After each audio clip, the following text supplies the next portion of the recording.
Please be seated.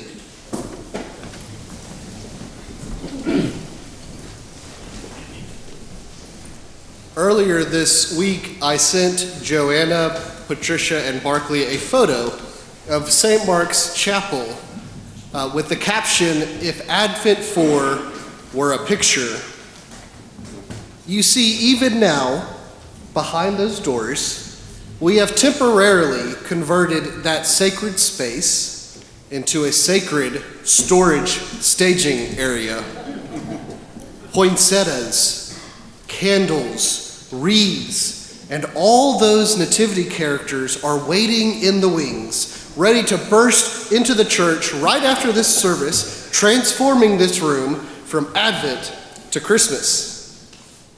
Now and then, Christmas Eve and the last Sunday of Advent fall on the same day, and today is one of those days. And on days like this, it's tempting to jump straight into Christmas Eve. And understandably so. In our larger society of retail and commerce, well, it's been Christmas since the day after Halloween. One of the gifts of the churches that follow liturgical calendars, like the Episcopal Church, well, they push back against that rushing into Christmas by observing the season of Advent, the season of watchful, hopeful expectation. Now, some people may be here counting this service as their Christmas Eve service, and that's okay. I won't tell if you won't. Grace abounds. But it is technically Advent 4, and those who have chosen to observe Advent 4 and come back tonight to celebrate the Feast of the Incarnation get a joy of experiencing the whole story. Advent 4 is one of the best Sundays of Advent because of its gospel reading. Depending on the lectionary year, we hear some version of the Annunciation, the part of the Christmas story where the angel Gabriel comes and tells Mary in Luke and Joseph in Matthew what will happen. And in the gospel lesson today, we listen to that familiar passage of Gabriel coming to Mary. "Greetings, highly favored one. The Lord is with you. Do not be afraid. You have found favor with God." To which the author of Luke says that Mary was perplexed and pondered. And after being told that even though she is a virgin, she will bear a son, and that son will happen to be God, she responded with, "How can this be?" And after a little bit, "Here I am, the servant of the Lord."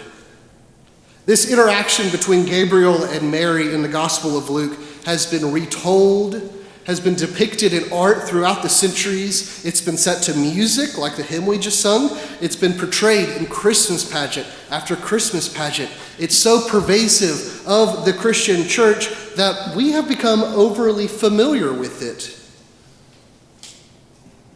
It's easy to miss the gravity of what has just happened to Mary. You know, some of those depictions of the Annunciation show Mary as passive and calm. It's as if Gabriel came to tell her the weather forecast. So let's look at Mary's responses closely and to remember fully what actually is going on here. Mary's first response, "But she was perplexed and pondered what sort of greeting this may be." Setting aside the perplexity of encountering a divine messenger, part of the confusion and pondering was that the divine messenger greeted her as highly favored. Young, poor, unmarried girls weren't highly anything in the society at this time and place. They did not have much of their own agency, if any at all. That was left to the father until they had a husband. It's why we hear widows and orphans so much throughout scriptures. Widows and orphans are a specific category of people that God's prophets use to call society back to righteousness. You see, widows and orphans depended on the charity of society because they had no one not a father or a husband, to defend and look after them. So Mary has never been called highly favored in her life, but God works through people and places that the world and society does not expect. Her next response we hear is, "How can this be since I am a virgin?"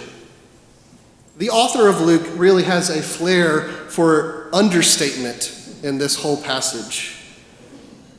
Mary has just been told she is going to have a baby. Now, often I think in our culture, that's really, really good news. But we're not talking about baby showers and gender reveal parties. In this day and age, a poor, young, unmarried girl being told she's pregnant is not good news. It's a death sentence. Social stigma and stoning would be the first things crossing Mary's mind. How can this be? How can this be? With the assurance that nothing is impossible with God and that God will be with her, Mary takes the most important act of faith and courage a human has in history and responds with, "Here I am, a servant of the Lord." This moment, "Here am I, a servant of the Lord," that's why it's such a familiar and famous part of the gospel. That's why it's the inspiration for all the art and the music. It's the moment where we see God is working with us to come down in this creation and be with us. But it takes our faith, it takes our cooperation to make that happen. Much like that chapel that's ready to go with Christmas decorations, our preparations and plans for Christmas can be an excellent metaphor of our life of faith. We have our plans and hopes and expectations. We expect Christmas to have a beautiful church service with an adorable pageant, followed by a dinner where nothing burns, everyone's happy, and no one brings up politics at the Christmas dinner table. The tree has all the proper ornaments, and everyone gets their gifts. We plan, expect, and hope to have a joyous Christmas. But much like Advent 4 crashing into Christmas Eve, life can and will give us those Marian, "How can this be?" life-changing moments when we least expect it. How can this be? The test should have come back negative. How can this be? I just saw them last week. How can this be? And these sudden life-changing moments aren't always negative. How can this be? I just applied for that job as a joke. I'm not qualified. How can this be? The doctor said the outlook was not good. How can this be? Whenever we experience those life-changing moments, it's good to follow Mary's pattern. Trust and have faith that God is with you in all of it, and then get to your community and your support as fast as you can. The next verse after today's gospel lesson reads like this. "In those days Mary set out and went with haste to the Judean town and in the hill country, where she entered the house of Zechariah and greeted Elizabeth." Mary has this "how can this be" moment, chooses faith, and immediately goes to her community, her family, and her support system. And when she is there, her "how can this be" turns into "my soul magnifies the Lord." The story of the Annunciation shows that the miracle of the Incarnation is not just that God came down in the form of the baby Jesus. It's that God is present with us now, in the midst of all that life has for us. Those beautiful, planned, and expected moments, God is with us.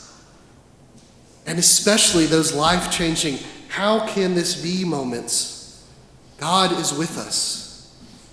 And with courage, faith, and community, we can live our lives so that they magnify that presence of God, the God who is with us. And when we do that, we bring this world nearer and nearer to the world God intends, to the one we hear about in the Magnificat, where the proud are brought down, the lowly are lifted up, the hungry are filled, and God's promise of mercy is shown to everyone. Amen.